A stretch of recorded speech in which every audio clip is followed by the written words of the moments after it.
Hello मेरा YouTube family, नमस्ते प्रणाम। आप लोग के बीच एक भक्ति गीत लेकर आए हो, तो आप लोग देखिए, पूरा सपोर्ट करिए। खोदी पहाड़ देवी लिया लिया अवतरवा, जय जय करवा बोलाना। खोदी पहाड़ देवी लिया लिया अवतरवा, जय जय करवा बोलाना। मैया लिया लिया अवतरवा, जय जय करवा बोलाना। मैया लिया लिया अवतरवा, जय जय करवा बोलाना। कवन राम के पागिया कवन दई के अचरे, जय जय करवा बोलाना।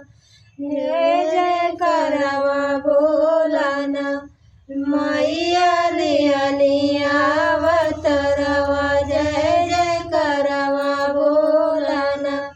मैया लिया लिया अवतरवा, जय जय करवा बोलाना। मैया दी के आचार्य कवाले राम के पगिया, जय जय करवा बोलाना। देवी लिया लिया अवतरवा, जय जय करवा बोलाना। देवी लिया लिया अवतरवा, जय जय करवा बोलाना। खोदी पहाड़ शीतला माई लिया लिया अवतरवा, जय जय करवा बोलाना। जय जय करवा बोलाना।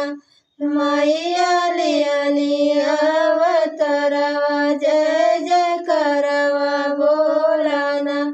मैया लिया लिया अवतरवा, जय जय करवा बोलाना। खोदी पहाड़ मैया लिया लिया अवतरवा, जय जय करवा बोलाना।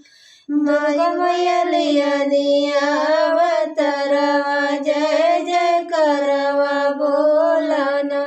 सात बहनी लिया लिया अवतरवा, जय जय करवा बोलाना।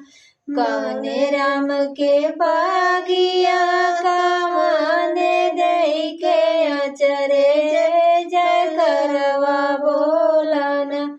देवी कहनिया अवतरवा, जय जय करवा बोलाना।